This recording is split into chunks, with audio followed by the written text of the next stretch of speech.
હું Mohan Bhanushali, president Tolani arts and science alumni association. કાલની જે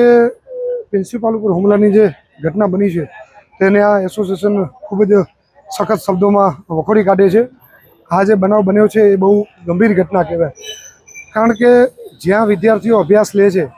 અને એ કોલેજની અંદર પ્રિન્સિપાલ ઉપર રનિંગ વિદ્યાર્થીઓ SYBAના જે વિદ્યાર્થીઓ છે એ વિદ્યાર્થીઓ દ્વારા સાહેબ ઉપર જે આ હુમલો કરવામાં આવ્યો છે એ બહુ જે ઘટના છે એ અજીબોગરીબ છે અને બહુ દુઃખદ ઘટના કહેવાય. કારણ કે પ્રોફેસરો અને શિક્ષક છે એ શિષ્યોના ગુરુ સમાન છે અને કોઈ પણ જાતનો ગુનો ન હોવા છતાં પણ આ વિદ્યાર્થીઓએ જે પ્રિન્સિપાલ પર હુમલો કર્યો છે એ બહુ દુઃખદ છે. અને પ્રિન્સિપાલ દ્વારા મને પ્રમુખ તરીકે જાણ કરવામાં આવતા આજે સવારે મેં અમારું એસોસિએશનના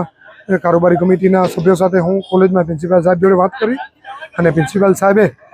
અત્યારે અહીં આદિપુર પોલીસ સ્ટેશનમાં ફરિયાદ નોંધવાનું નક્કી કર્યું છે. અને કોલેજના ભૂતપૂર્વ વિદ્યાર્થીઓ અને રનિંગ વિદ્યાર્થીઓ લગભગ 1000થી 1500 વિદ્યાર્થીઓએ Tolani arts કોલેજથી Adipur police station પગે ચાલી અને સાહેબ જોડે અહીંયા ફરિયાદ નોંધાવવા માટે પ્રિન્સિપાલ સાહેબને સમર્થન જાહેર કર્યું છે. અમારો એસોસિએશન પણ સમર્થન જાહેર કરે છે અને અમે પોલીસ તંત્રને પણ એવું નિવેદન કરીએ છીએ કે આ ફરિયાદને તાત્કાલિક ફરિયાદ દાખલ કરી અને જે આરોપીઓએ આવું જઘન્ય જે કૃત્ય કર્યું છે